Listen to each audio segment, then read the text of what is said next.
Solana is capable of doing orders of magnitude more TPS than it's doing today, right? It handled the crash on October 10th without any issue. We just need to give the applications the last sprinkle of features that they're asking for, and I think we'll be in a really good spot, right? Like the fact that today apps are asking us for speed bumps instead of 3 to 4 years ago, right? When we had liveness issues. I'm really proud of everyone. Ben Coverston is a founding engineer at Temporal, a Solana-based project that just launched Harmonic, which is focused on building fair and efficient block production. It's creating an open marketplace for block builders to make Solana faster, more predictable, and more decentralized.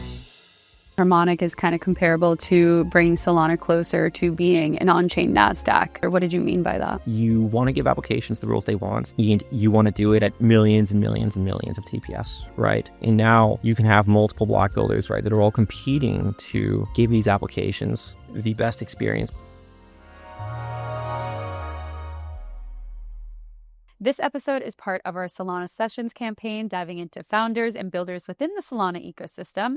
And for Temporal, they've got a new solution addressing Solana, so I'm excited to talk about it. But before we get into all that, Ben, welcome on. Thank you. Yeah, I'm excited to have you. You have good energy. Thanks for having me. Yes. Before we started, you're talking about how you've been in Solana for a long time.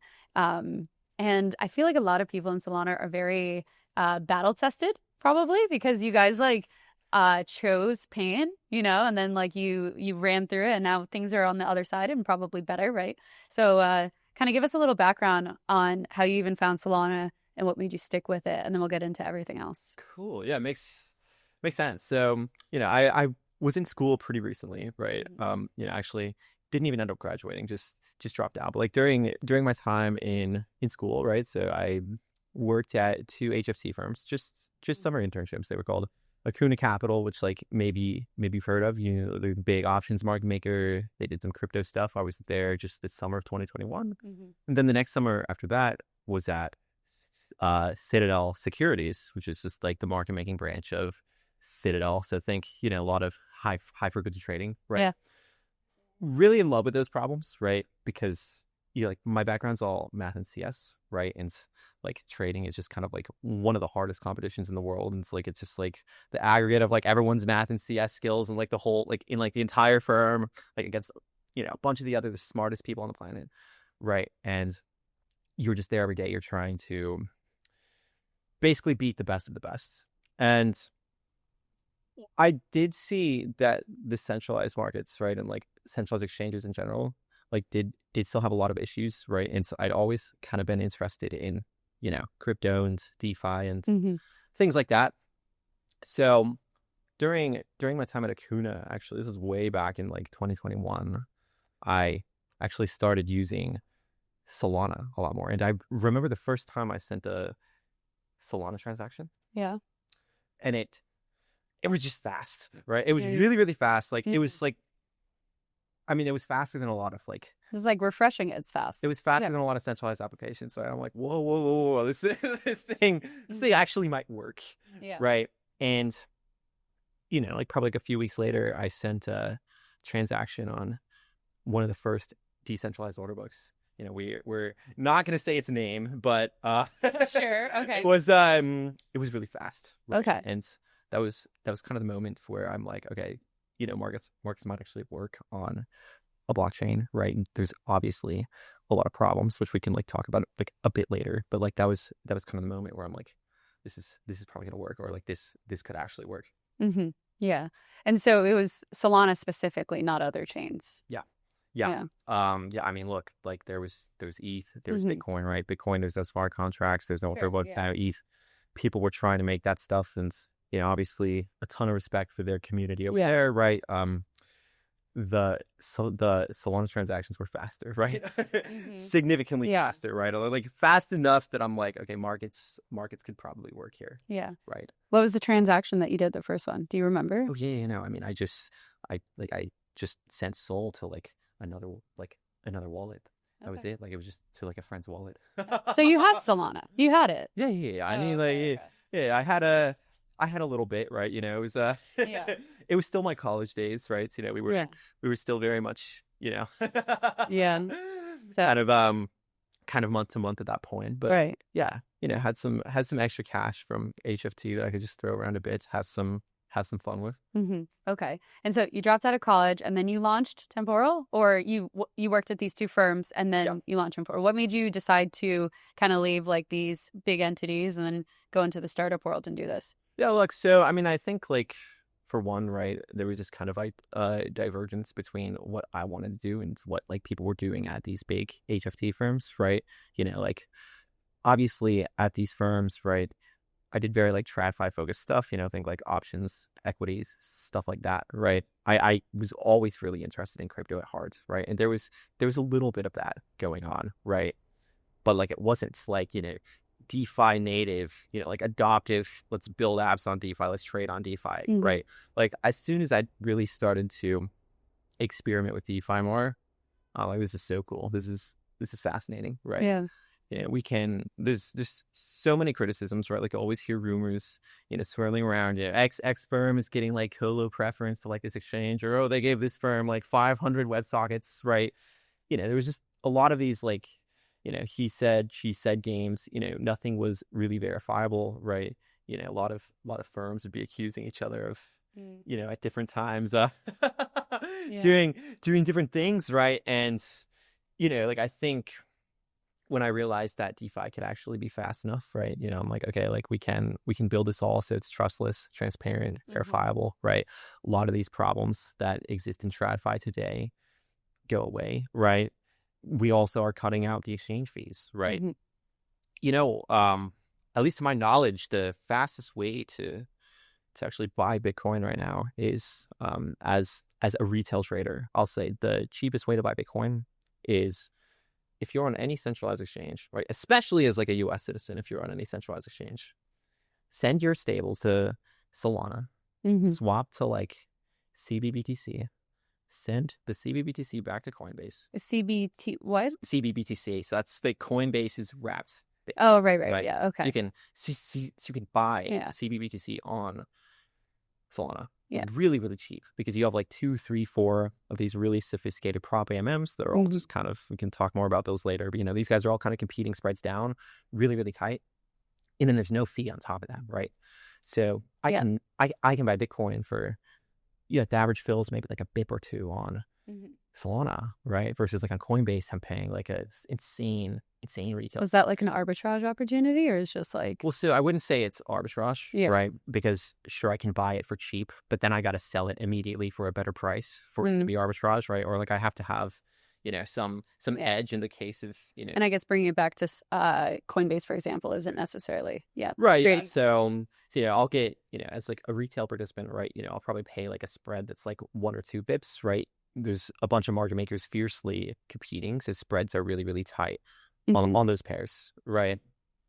But then I guess like I probably wouldn't call it an arbitrage, right? Because then you could just you would be able to sell it somewhere else for cheaper, but like in this case you can't, because then you're just paying the 2 bip spread in the other direction, if that makes sense. But it's still like, if you want to get the cheapest price on your Solana buy or on your Bitcoin buy or on your sells, the cheapest place to do that today as a retail participant, to my knowledge, is on Solana, which is pretty cool. We did that, right? We did that. And that's kind of just like the beginning of like the things that I think Solana can do. So the team recently launched Harmonic, which is defined as an open block building infrastructure for Solana. I could probably try and dissect what that means, but you are, one of the people behind this. So can you kind of explain, what does open block building infrastructure mean? And then why is it so important right now?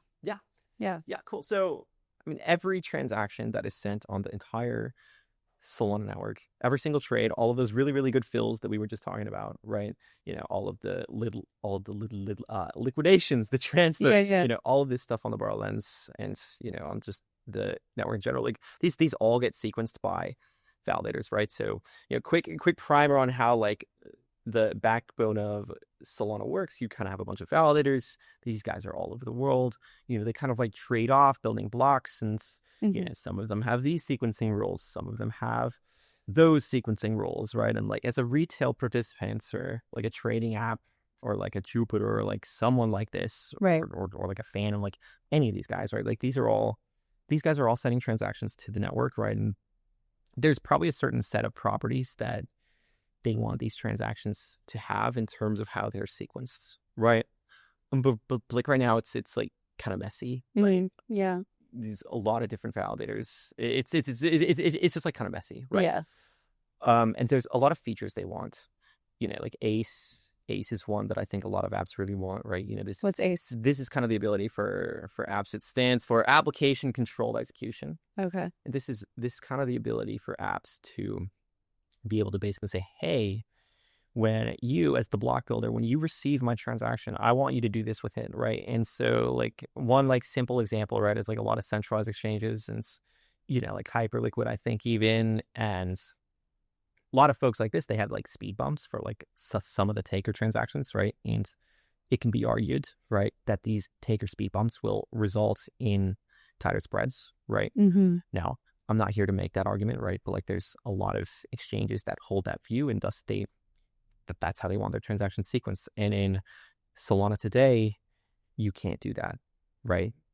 You're kind of just at the mercy of whatever the sequencing rules for these validators are, right? And so with Harmonic, right, we're basically creating a marketplace where builders can bring features like this to the applications and to the overall Solana market, right? So, if you have 5 block builders, right, all of these guys, right, all of them are trying to, they're all going around to like all the applications, and they're all asking the applications, how do you want your transaction sequence, right? And they'll say, well, I want this, that, this, that, this, that.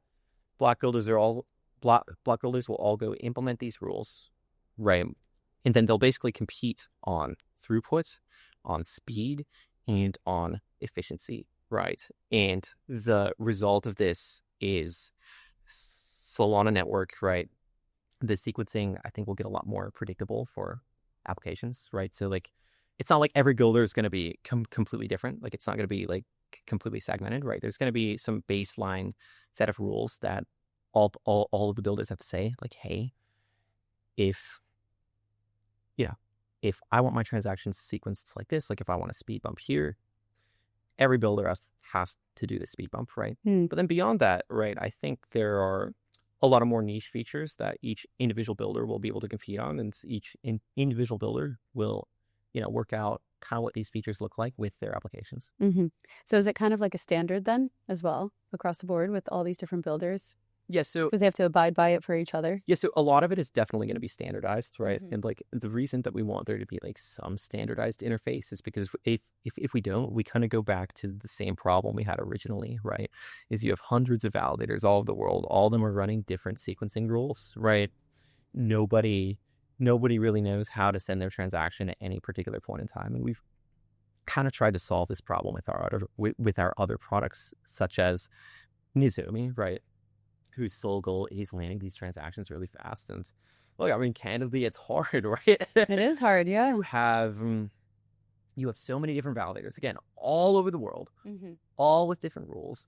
Not all of them are even guaranteed to be online 24/7, right? Yeah, which is fine, right? Like I think that's actually really good that you can have a network where, like if 5 to 10% of the network went down tomorrow, like it would be okay, right? But at the same time, I think that there should probably be some standardization for, how these transactions are sent to Solana. Yeah. I know your team has also said that Harmonic is kind of comparable to bringing Solana closer to being an on-chain Nasdaq. What does that kind of look like in practice, or what did you mean by that? Yeah, so this like kind of goes back to the ACE stuff that we were talking about, right? It's like you want folks to be able to do speed bumps in their applications if you want them, right? Like you obviously don't want a lot of the more negative sequencing behaviors that have been going on, right? Obviously, don't need to get into any of that, right? But you want to give applications the rules they want, and you want to do it at millions and millions and millions of TPS, right? And now you can have multiple block builders, right, that are all competing to give these applications the best experience possible, all on Solana. And you see kind of like all these applications migrating to Solana then as a result. Yeah, so I mean, I think the case is already really good, right? Like Solana is capable of doing orders of magnitude more TPS than it's doing today, right? It handled the crash on October 10th without any issue, right? Like it handled the more recent crash without any issue, right? We just need to give the applications the last sprinkle of features that they're asking for, and I think we'll be in a really good spot, right? Like the fact that today apps are asking us for speed bumps instead of 3 to 4 years ago, right? When we had liveness issues and all like the outages and everything. A really long way, yeah, right? And I'm really proud of everyone in Solana for it, right? I think we have some of the best people in the world that are working on these clients, right? Like at Onza and like at Jump, and every other team that's working on core, right? Like these are all some of the smartest people in the world, right? And like just to see how far that Solana has come in such a short amount of time, right? I think we're absolutely ready to take on 10 to 100x more throughput than we have today, right? And look, I'm really stoked to be building a small piece of that. Yeah, that's amazing. 10 to 100x. So what about 1000x? Possible. It's possible, right? Yeah. I could get into Turbine and all the other core dev bottlenecks that we still gotta fix, but like yeah. The point is, right, like you've got an actual decentralized network, and look, I mean it is underutilized, and look, I think with the addition of all of these ACE solutions that are coming to Solana, right, and I think that with competition driving this part of the stack forward, I think the case is only going to get better and better. If you've been listening to this podcast for a while, you know that every token launch is high stakes, but Forged helps projects get it right. Thousands of Web3 projects leverage Forge's free tools to design smarter tokenomics, engage market makers on fair terms, plan listings strategically, and monitor liquidity after launch. Start using the Forge platform for free or sign up for white glove advisory services. So when it kind of comes to open and fair markets, what do you think blockchains are getting right or wrong on this front? Yeah, cool. Simplest terms, yeah. Cool, makes sense. So, look, I think at least on like Solana, we're now doing really, really good on throughput, right? I think that somewhere that we could be doing better is inclusion latency, right? Which I think is what all of this ACE stuff is really going to help with, right? Anyone building an app and say, hey, the rules for my application are, I want you to include this immediately. And I think average latencies across the board are going to go down, right? And I think that's going to make markets more efficient, right? I think that I would love to see more innovation and more toying with new market structures, right? The tight spreads on Solana today, they actually don't come from CLOPs.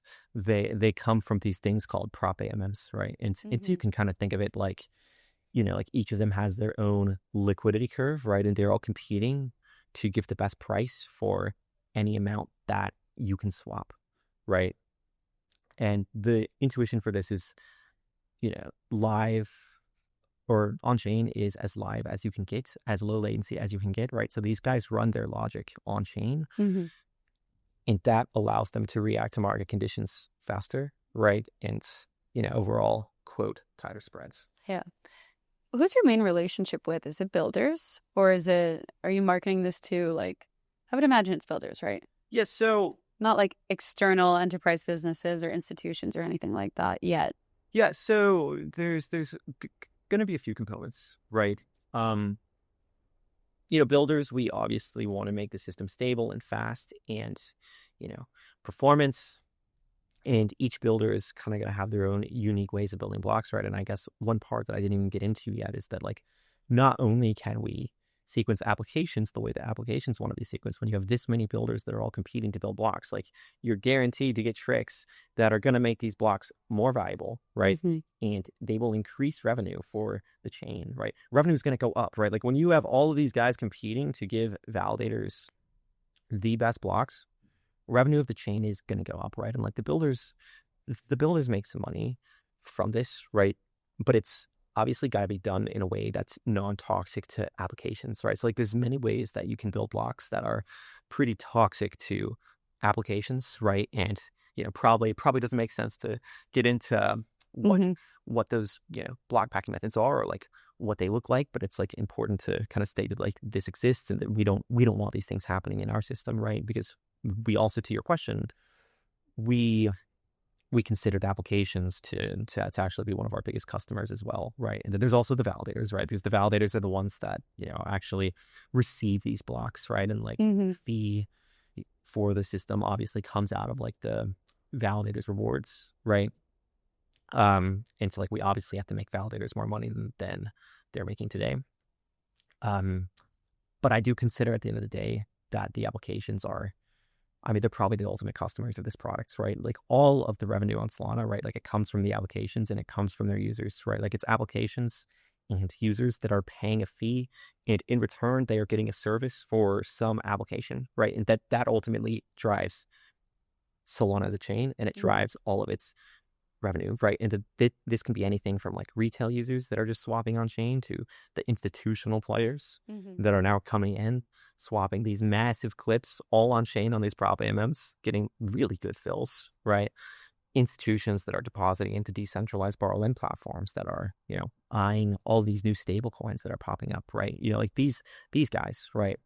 The applications and the users of the chain, they are really our ultimate customers, right? And it's one of the main reasons why we build this to begin with, right? Is a lot of the top applications, they like told us like, hey, I wish my transactions would get sequenced this way, or like, hey, I wish I could get included faster, and hey, like I wish I had more control over what happens to my transaction when I just send it to this, black box of a network. Yeah, right. That's true. So, ultimately, I think it's kind of the aggregate of builders, validators, and applications that are all of our customers, and we're kind of the intermediary between these three parties, right? Because I think, look, like candidly, like I think on any decentralized network, right, like there's always going to be incentives to do things that might be short-term extractive, right, but then long-term really bad for the network, right? And with Harmonic as an intermediary,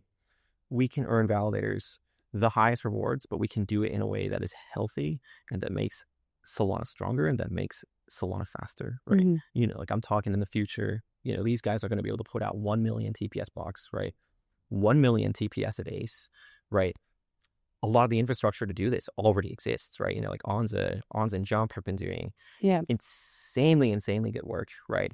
Laying all of the groundwork, right, for a 1 million TPS chain, right? And now with Harmonic, you're going to have 1 million TPS of ACE, right? And you're also going to have competition, right? It's like instead of just, one validator, one block in some black box, anywhere in the world, you'll have, 10, 20 builders that are all competing to build this block. They're all abiding to our rules, right? And, our rules keep the system very healthy and very beneficial to applications, right? And then like the result is you get a block, right? That, it's always the best block for the network, right? And like, again, like revenue for validators goes up, right? And, applications still get the guarantees that they need.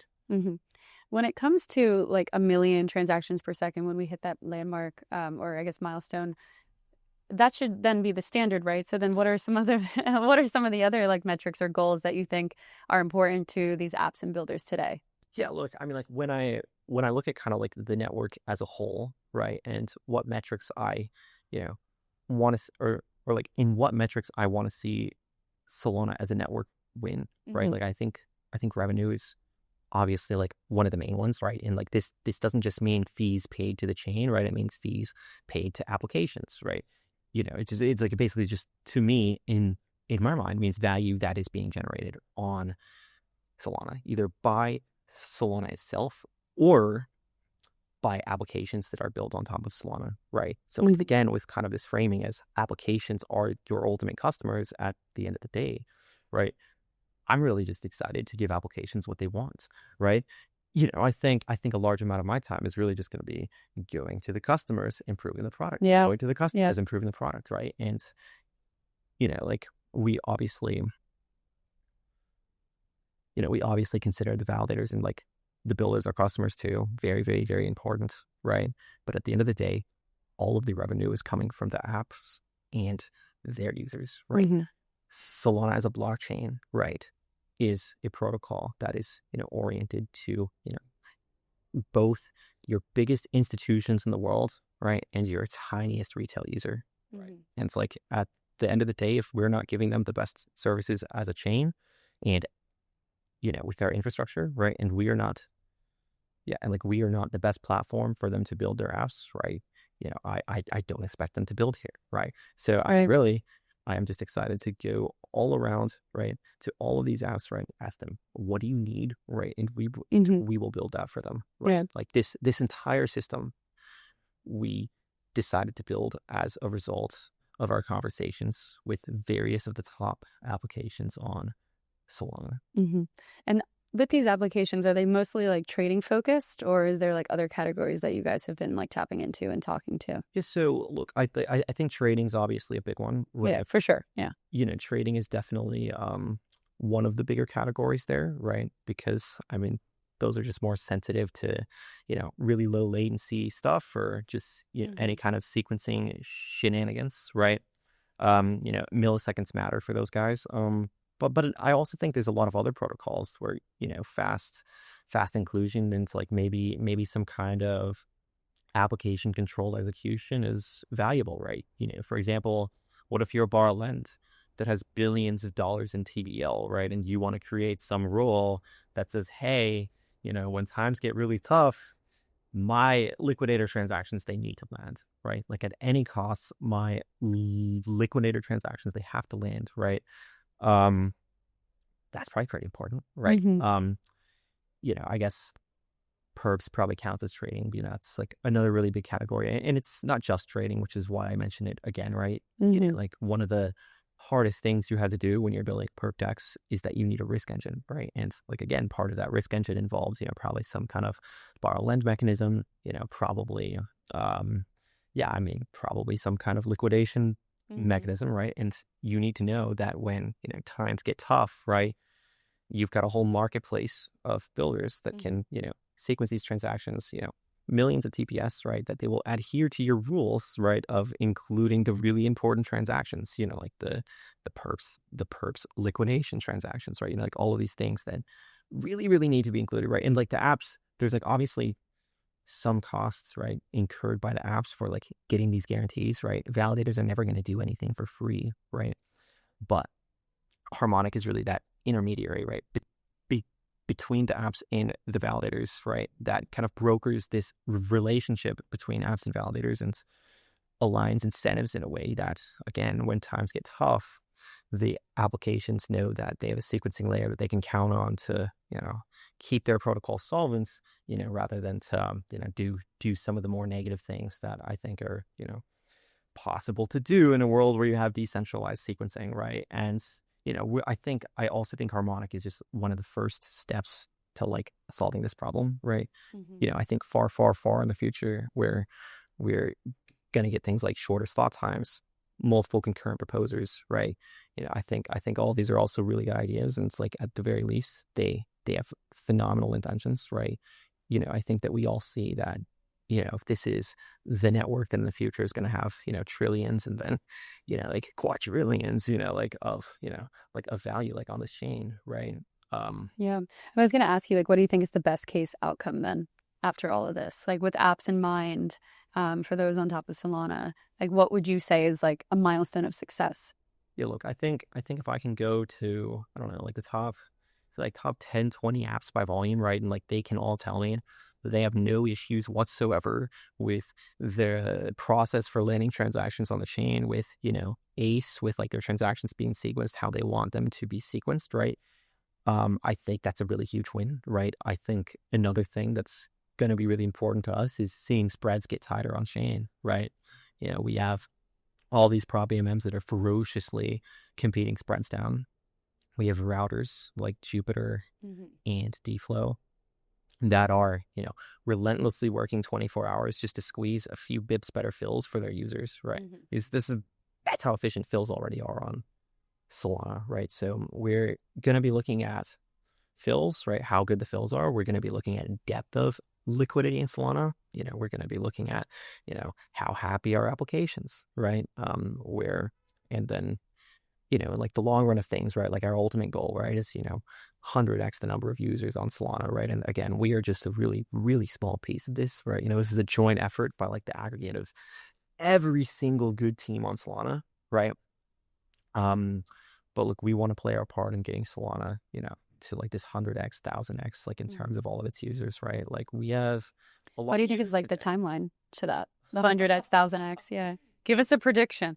It's a really good question, right? And it's something that's also like pretty hard to speculate on, right? Yeah. What I can say is that in the last year, I think we've come a much longer way than I thought that we could have, right? I think the institutional adoption now that we're seeing of this chain, right? Like we have a $1 billion DAT now, right? And then we have several other $100 million DATs. Like this is all institutional capital pouring into Solana. A lot of these guys are deploying their capital on chain in DeFi. They're doing their swap transactions on Solana in 2025, right? Which is candidly sooner than I thought this would have happened, right? I think the push that we have made toward institutional adoption is definitely blown my mind. I think it's been really cool to just see the international markets adopting Solana too, right?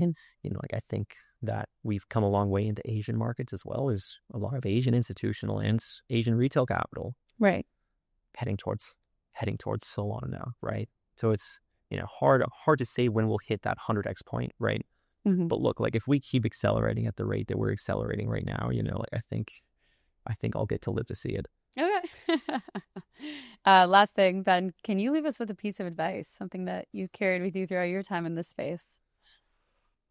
That's a great question. I think, look, this space is gonna be one of the most. I mean, it is one of the most volatile spaces, right? Like, you can wake up, right, and like the chart can be red, right, or like things can be going wrong. Yeah. But just keep building, right? Like, like I know everyone says this and it sounds like basic, but like I don't know, no one actually does it, right? Like, yeah. Stay level-headed. Well, some of us do, but yes.